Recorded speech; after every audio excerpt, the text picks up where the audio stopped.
Shalom à tous les hommes de Dieu, à toutes les servantes de l'Éternel. Soyez bénis. Merci pour être connectés à l'émission L'Île de l'Église avec le pasteur Salomon Kaninga de la mission évangélique Galilée. Alors, merci, soyez le bienvenu dans notre 21e séance sur les royaumes de Dieu vers nous. Nous sommes en train de parler sur le 7e point qui consiste sur les royaumes et la colonisation. Alors, la fois dernière, nous avons expliqué en long et en large comment il y avait des relations entre un royaume et la colonisation. Et par conclusion, nous avons compris que chaque royaume voulait extendre et établir son pouvoir ou bien son influence en créant une colonie.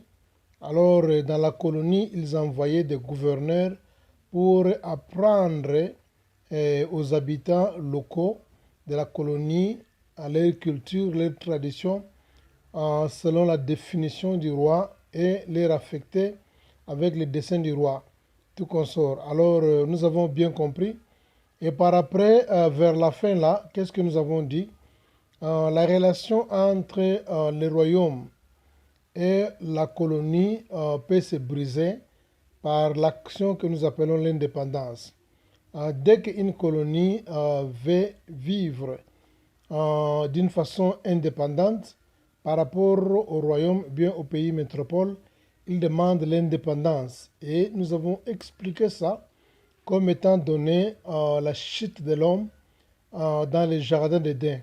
En comparant, nous avons bien compris que Dieu avait les desseins. Dieu avait l'ambition d'extendre et d'établir son royaume sur la terre parce qu'il a une gloire qui n'a pas de limite et il voulait aussi en même temps envoyer ses propres enfants qui sont considérés comme étant des princes et des princesses et il les a établis sur la planète Terre pour faire quoi? Pour dominer sur les ressources que Dieu avait créées. Alors, l'homme étant le prince étant l'enfant de Dieu que Dieu avait établi pour cultiver et pour garder la terre, disons. Nous allons parler tout autour de ça sur le leadership management, ou encore la gérance de leadership, voilà.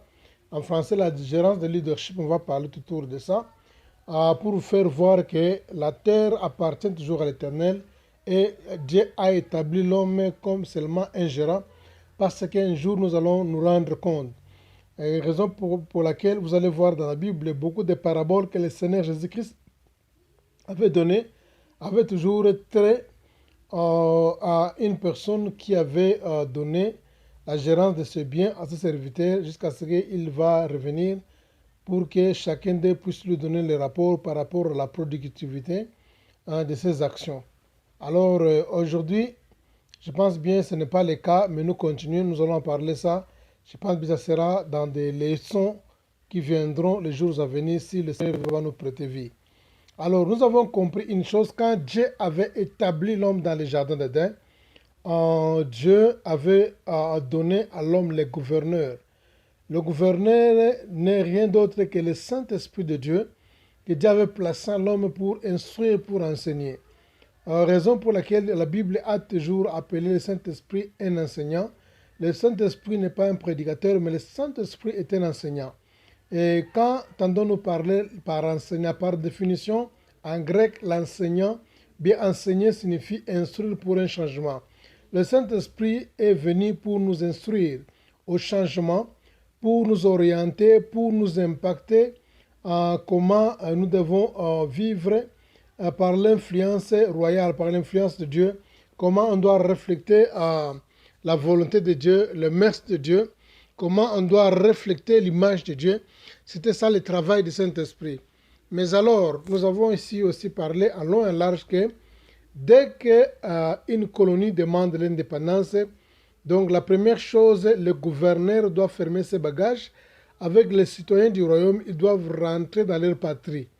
Alors, c'est de la même manière aussi dans le royaume de Dieu, quand l'homme avait demandé l'indépendance, c'est-à-dire il n'a plus besoin d'avoir de la relation avec les pays métropoles, d'où l'homme n'avait plus besoin d'avoir des relations avec Dieu. ils voulaient vivre d'une façon indépendante. Alors, de la même manière que le gouverneur, doit partir avec les citoyens du royaume, bien du métropole, doivent rentrer dans leur patrie, alors parce que la colonie avait demandé l'indépendance. Et aussi, cela aussi est vraiment l'image du Saint-Esprit qui avait quitté l'homme quand l'homme avait péché dans le jardin. Le Saint-Esprit qui était le gouverneur par excellence, qui était là pour enseigner l'homme, le Saint-Esprit avait quitté l'homme.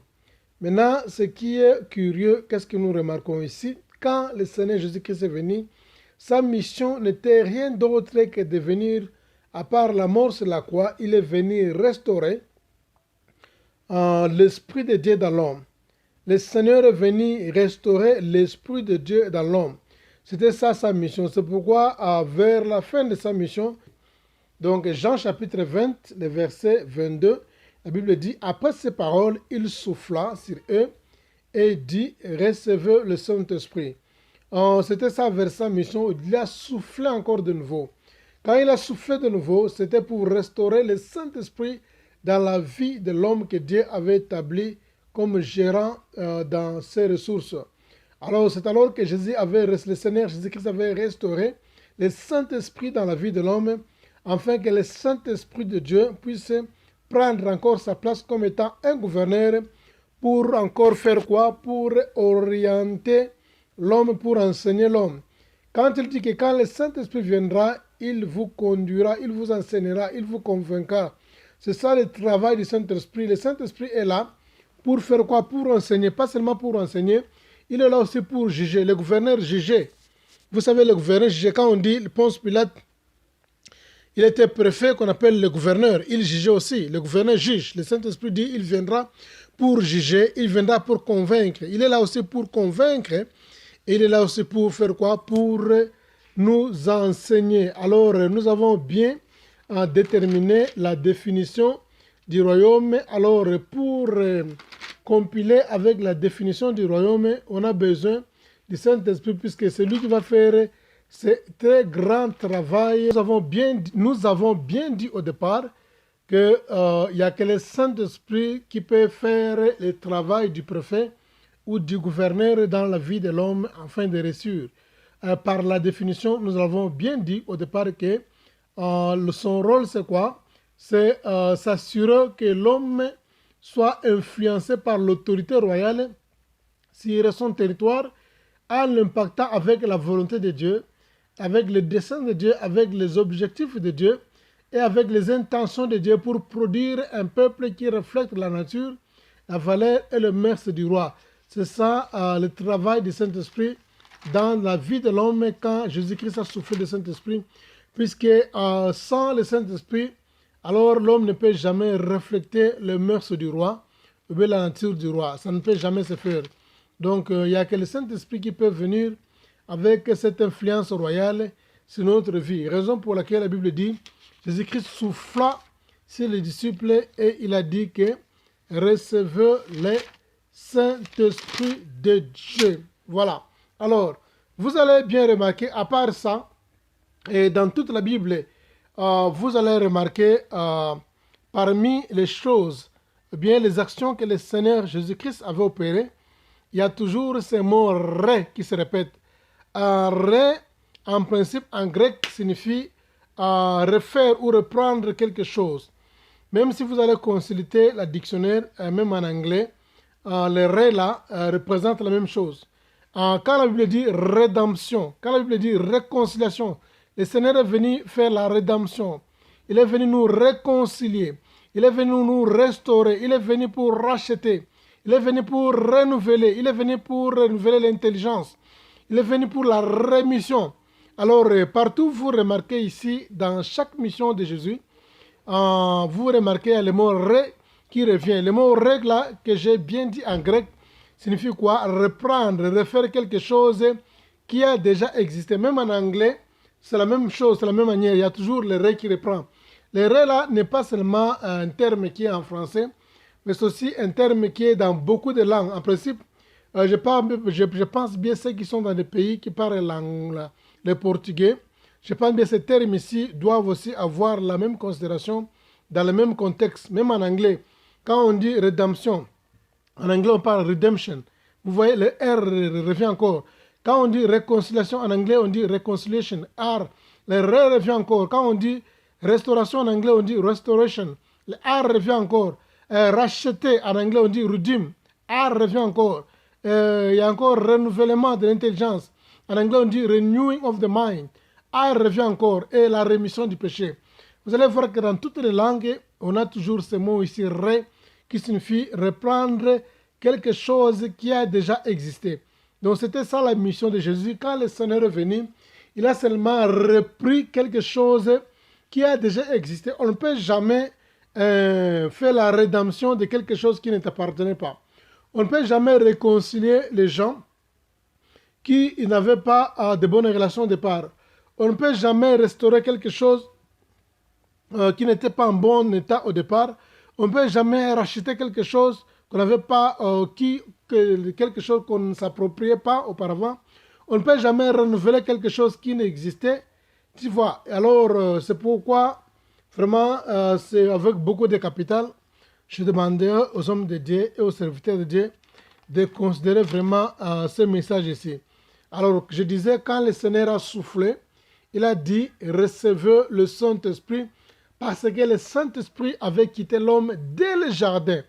Le jardin de Dieu, le jardin d'Éden, Éden, le mot qui signifie en principe, par définition, j'avais dit clairement que Éden signifie une atmosphère ou la présence de Dieu. Le vrai terme d'Éden aussi, ça signifie les délices. En principe, l'Éden, c'est un lieu de délices. Mais les délices par rapport à quoi? Les délices par rapport à l'atmosphère ou la présence de Dieu. C'est-à-dire c'est un lieu de délices parce qu'il y avait l'atmosphère ou la présence de Dieu. Dans les textes originaux, Éden a plus de sens sur l'atmosphère à la présence de Dieu ou encore c'est un lieu d'atmosphère ou bien encore la présence de Dieu. C'est pourquoi on appelle ça les délices. Voilà, alors quand l'homme avait perdu ce lieu de délices, quand il avait perdu ce lien d'atmosphère, il était en relation étroite avec Dieu. Il était dans une il vivait dans une communion avec Dieu. Il était dans une relation avec Dieu. L'homme n'avait pas besoin de la prière avant la chute, puisqu'il était dans une relation étroite avec Dieu. Il était dans l'atmosphère de Dieu, dans le jardin.